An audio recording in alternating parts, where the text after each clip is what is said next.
আসসালামু আলাইকুম। আমি প্রফেসর শাহিন আখতার বানু, দশম বিভাগ, ঢাকা কলেজ, ঢাকা।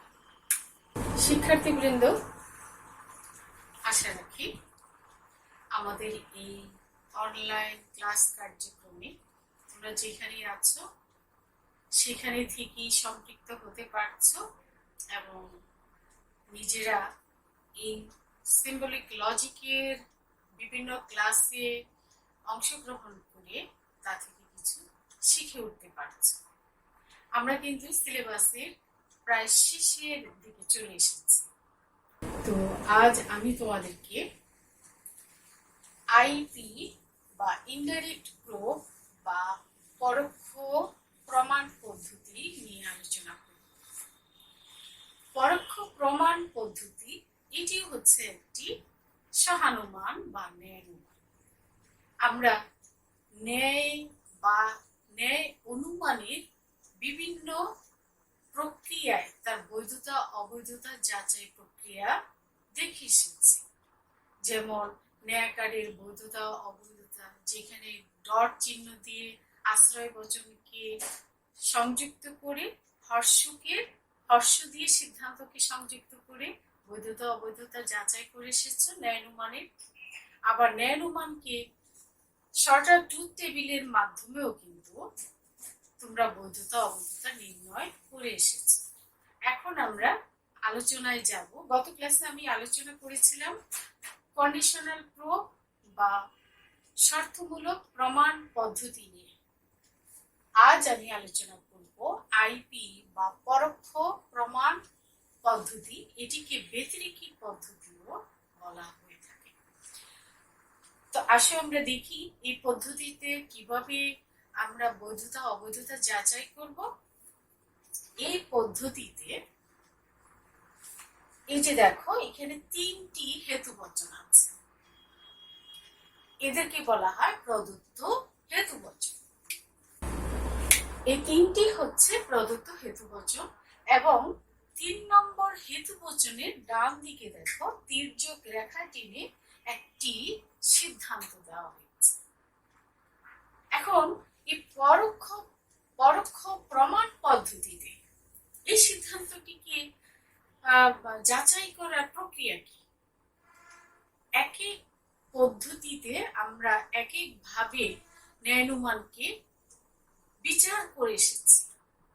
শর্তমূলক প্রমাণে দেখেছি পূর্বককে অতিরিক্ত হেতুবচন ধরে শেষ পর্যন্ত অনুকে আমরা অবরোহ পদ্ধতি অনুসরণের মাধ্যমে সিদ্ধান্তে প্রমাণ করতে পেরেছি। এখন আমরা এই পরোক্ষতে দেখব আরেক রকম পদ্ধতি।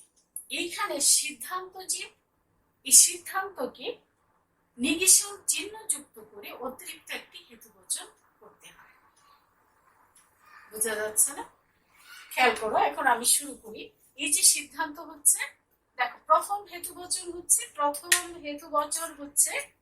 যে হর্ষকে, দ্বিতীয় হেতুবচন হচ্ছে ফার্স্ট ব্র্যাকেট যে ডট কে হর্ষ এল, তৃতীয় হেতুবচন হচ্ছে নিগেশন এল তির্যক রেখা টেনে নিগেশন জে। ইনডাইরেক্ট প্রুফ বা পরোক্ষ প্রমাণ পদ্ধতিতে প্রদত্ত যুক্তির সিদ্ধান্তকে, এই যে প্রদত্ত যুক্তি, এখানে যে সিদ্ধান্ত আছে প্রদত্ত যুক্তির সিদ্ধান্তকে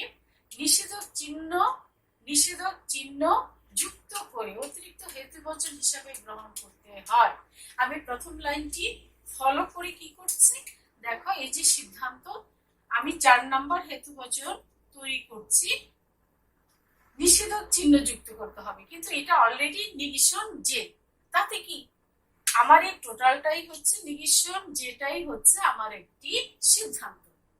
কাজী এর সঙ্গে যদি নিগেশন যুক্ত থাকে বা না থাকে তাতে আমার কিছু যায় আসে না। আমি এই নিষেধক চিহ্ন যুক্ত করব। যুক্ত করলে কি ফরম্যাট হবে দেখো, আমি এই সূত্র অনুসারে নিষেধক চিহ্ন নিলাম, আর নিগেশন যে যেহেতু আগেই আছে এটা এমনি আসবে নিগেশন। দেখো তো বোঝা গেল কিনা? এইখানে নিগেশন থাকুক বা না থাকুক তাতে কিছু আসে যায় না। এখানে যদি নিগেশন না থাকতো তাহলে নিগেশন যে হতো শুধু, কিন্তু যেহেতু অলরেডি নিগেশন যুক্ত আছে কাজেই এটাকে নিষেধক চিহ্ন ধরা যাবে না। আমার এটাকে সিদ্ধান্ত হিসাবে গণ্য করতে হবে, অর্থাৎ নিগেশন যে ধরতে হবে। এখানে নিগেশন যে আছে, এটা আমার ইচ্ছায় আমি ধরি আর না ধরি সে ব্যাপার না। নিগেশন যে এই যে এইটুকু আসলো আর আমি এই নিগেশনটা সঙ্গে যুক্ত করলাম এই ফর্মুলা অনুসারে। এটা কি করলাম আমি ইনডাইরেক্ট প্রুফ করার জন্য। ইনডাইরেক্ট প্রুফে বা পরোক্ষ প্রমাণ পদ্ধতিতে সিদ্ধান্তকে নিগেশন যুক্ত করে অতিরিক্ত হেতুবচন ধরে কি করতে হয়, যদি সিদ্ধান্তের শেষে যে একটি স্ববিরোধিতা উপস্থিত হয়। স্ববিরোধিতা মানে কি? স্ববিরোধিতা হচ্ছে এ ডট নিগেশন এ, এটিকে বলে স্ববিরোধিতা। বি ডট নিগেশন বি, এটি হচ্ছে স্ববিরোধিতা। অর্থাৎ তোমাদেরকে আমি একটা হিন্টস দিই যে ইনডাইরেক্ট প্রুফের স্ববিরোধিতা মানে শেষের দিকে যদি যে স্ববিরোধিতা এরকম কোন চিত্র দেখো তাহলে সেই ন্যায়াকারটি স্বাভাবিক এখানেই দেখো, অতঃপর স্বাভাবিক অবলম্বন প্রক্রিয়া অনুসরণ করে যদি সিদ্ধান্তে স্ববিরোধিতা পাওয়া যায় তবে যুক্তিটি বৈধ হবে। দেখো আমি যে নিগেশন যুক্ত করলাম এই প্রক্রিয়াটি কি করতে যাচ্ছি, আমি আইপি করতে যাচ্ছি, এই জন্য এখানে আইপি লিখলাম। যেহেতু আমি আইপি মানে ইনডাইরেক্ট প্রুফের কাজ করতে যাচ্ছি, অবলম্বন করতে যাচ্ছি, অনুসরণ করছি, সেই জন্য এই যে সিদ্ধান্তকে নিগেশন যুক্ত করলাম এই জন্য আমি বুঝাতে চাচ্ছি যে আমি এটি আইপি প্রক্রিয়া করতে চাচ্ছি। আমি দেখতে চাচ্ছি যে এর সিদ্ধান্তে যে কোনো স্ববিরোধিতায় এরকম কোনো স্ববিরোধিতায় আমি পৌঁছি কিনা। এই সিদ্ধান্তটা স্ববিরোধিতা কেমন হবে, যেহেতু নিগেশন যে ইনটু নিগেশন যে হতে পারে, নিগেশন যে ডট ডাবল নিগেশন যে, এইরকম প্রক্রিয়া স্ববিরোধিতা হতে পারে। খেয়াল করো, যে ডট নিগেশন যে ডট ডাবল নিগেশন যে, তাহলে বলা যাবে এটি স্ববিরোধিতা। আরেকটা কথা বলিনি, এখানে দেখো গ্রাহক প্রতীক কয়টি আছে? গ্রাহক প্রতীক আছে জে, কে, এল, তাই না? তিনটি গ্রাহক প্রতীক আছে, জে আছে, কে আছে, এল আছে।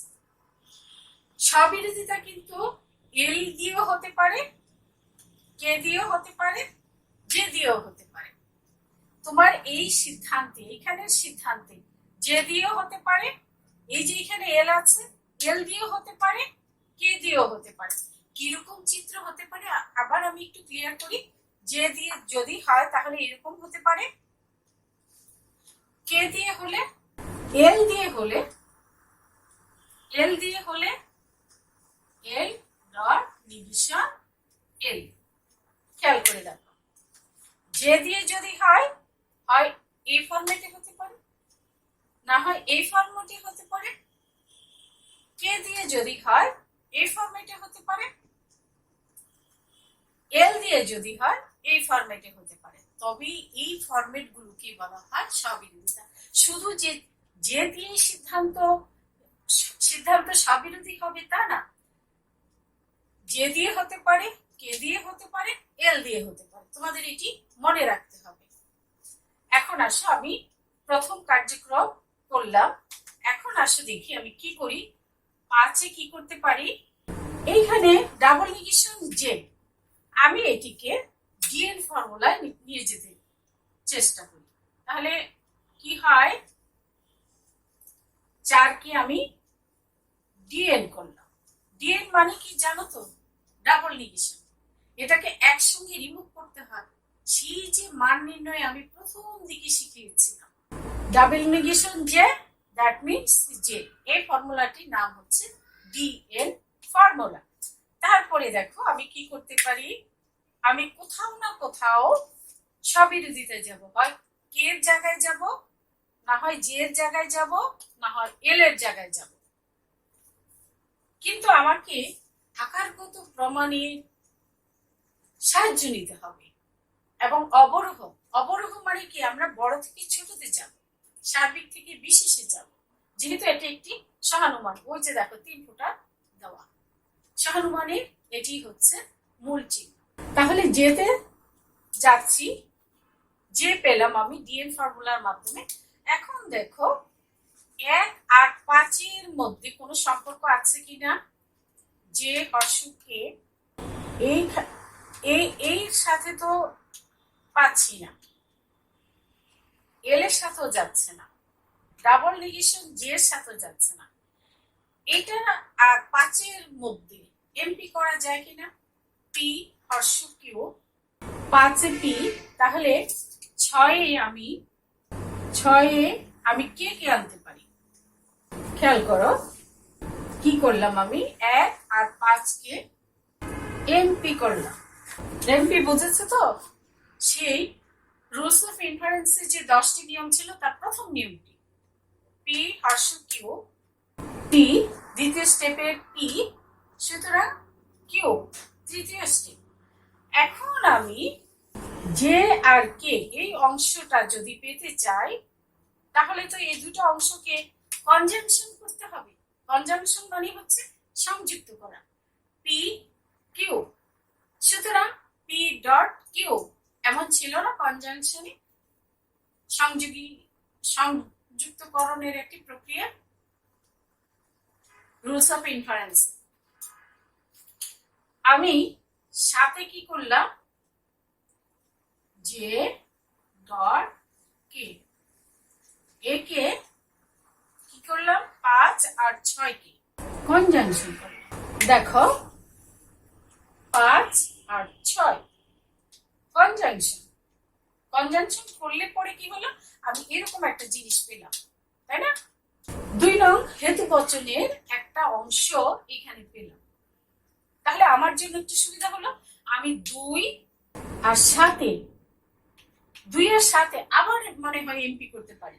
খেয়াল করে দেখো, জে ডট কে এটা যদি পি হয়, হর্ষ কিউ, এল কে কিউ ধরলে কি দাঁড়ায় 8, আমি এল পাই 2 আর 7, 2 7 এমপি। খেয়াল করে দেখো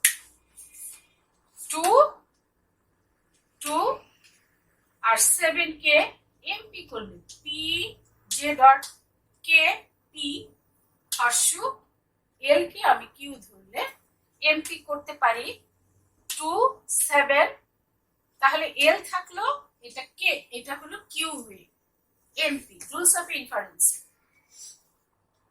এখন দেখো আমি আলোচনার শুরুতে বলেছিলাম যে স্ববিরোধিতা মানে সিদ্ধান্তটিকে আমি স্ববিরোধিতায় দেখবো তা না,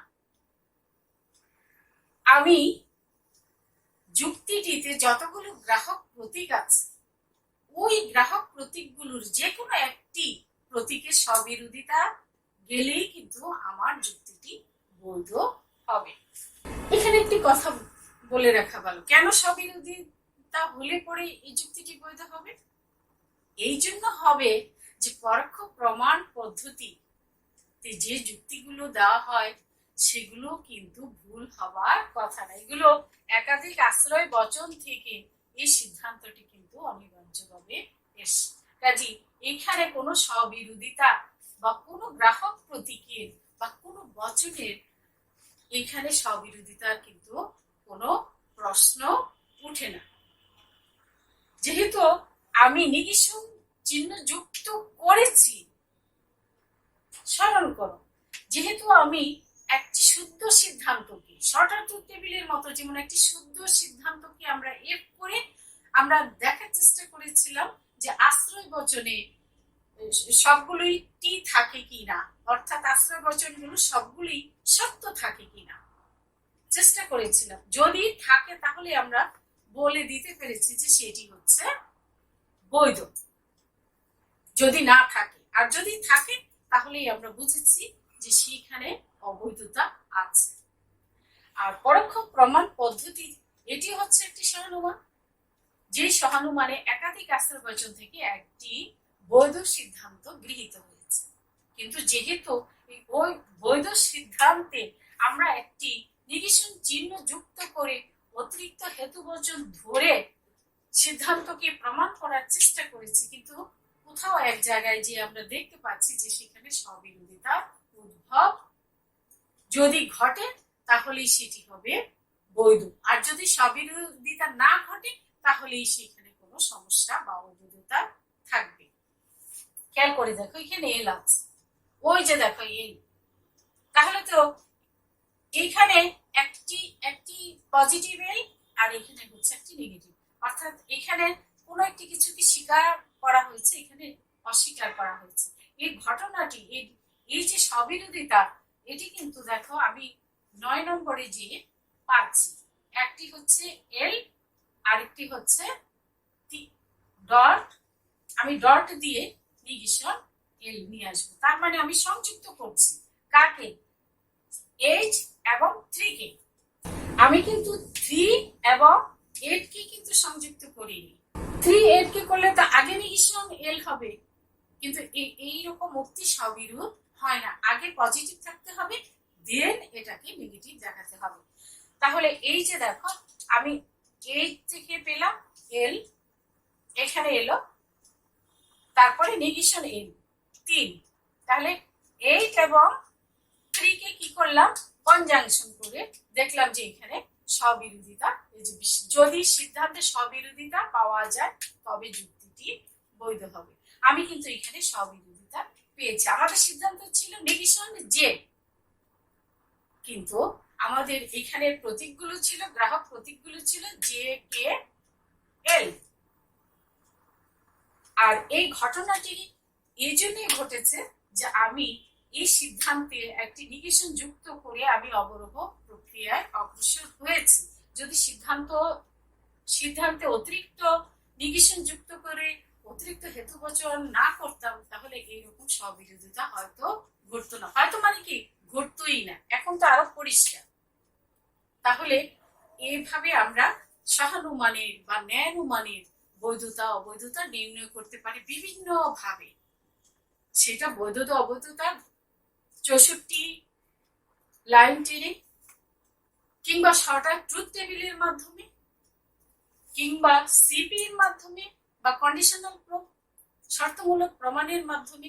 যে শর্তমূলক প্রমাণে কি করতে হয়, পূর্বকে অতিরিক্ত হেতুবচন ধরে, সেখানে পূর্বকে কি করতে হয়, অতিরিক্ত হেতুবচন ধরে অনুককে সিদ্ধান্তে যে প্রমাণ করতে হয়, তবে অনুক্তি থাকে একটি অপ্রাকল্পিক বচন। সেখানেও আমরা দেখেছি যুক্তিতে, আমরা শর্তমূলক প্রমাণ পদ্ধতিতে দেখেছি কিভাবে বৈধতা অবৈধতা নির্ণয় করতে হয়। আবার পরোক্ষ প্রমাণ পদ্ধতিতে আমরা আজ দেখলাম নিগেশন যুক্ত করে আমরা কিভাবে স্ববিরোধিতায় উপস্থিত, যদি উপস্থিত না, আমরা যদি স্ববিরোধিতা না পাই তাহলে যুক্তিটি হবে অবৈধ, আর স্ববিরোধিতা পেয়েছি সেজন্য এটি হলো বৈধ। পেয়েছি এই কারণে সিদ্ধান্তে আমরা একটি নিগেশন যুক্ত করে একটি অতিরিক্ত হেতুবচন ধরেছি।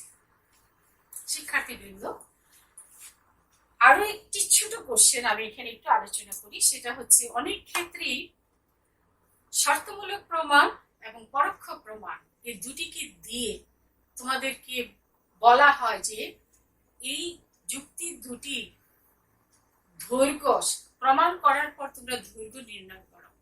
আমি সংক্ষেপে বলি, পরোক্ষ প্রমাণ এটি অবরোহণ প্রক্রিয়া একটি দীর্ঘ হয়, কিন্তু শর্তমূলক প্রমাণের দৈর্ঘ্য পরোক্ষ প্রমাণ পদ্ধতির চেয়ে সংক্ষিপ্ত হয়। এটা তোমরা বই দেখলেই সেটি তোমরা লক্ষ্য করবে এবং বুঝতে পারবে।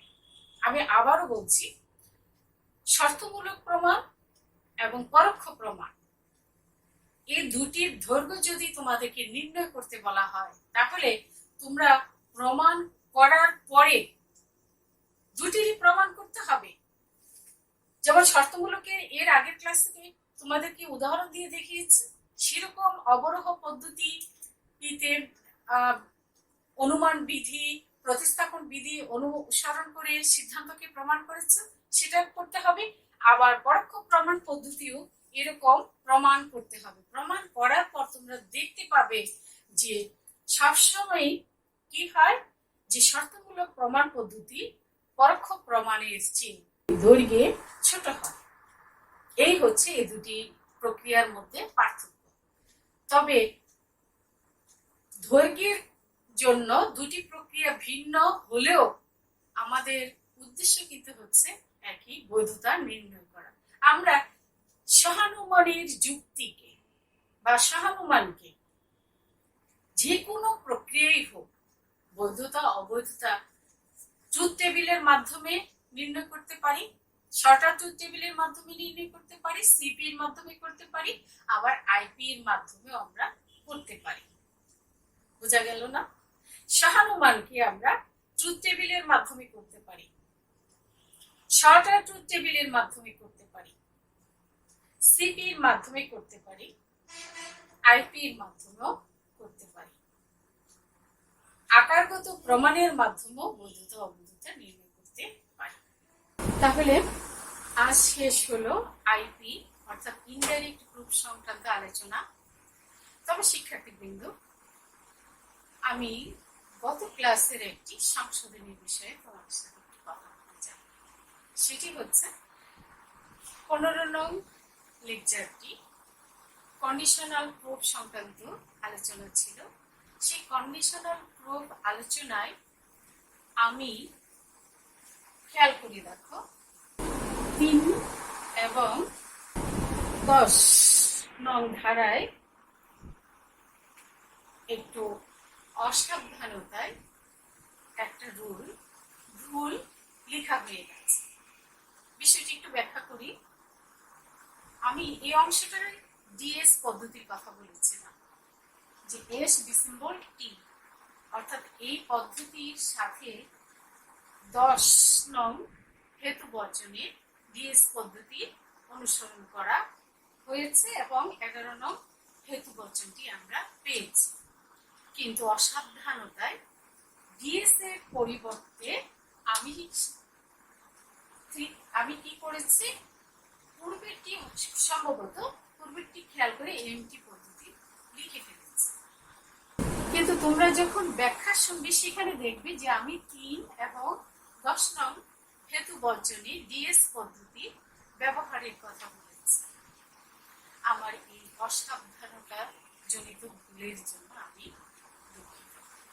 বাকি সব ঠিক আছে এবং সেখানে যে বর্ণনা, সে বর্ণনায় এমটির পরিবর্তে ডিএস পদ্ধতি আসবে। তো ঠিক আছে, তোমরা যেখানেই থাকো ভালো থাকো, নিরাপদে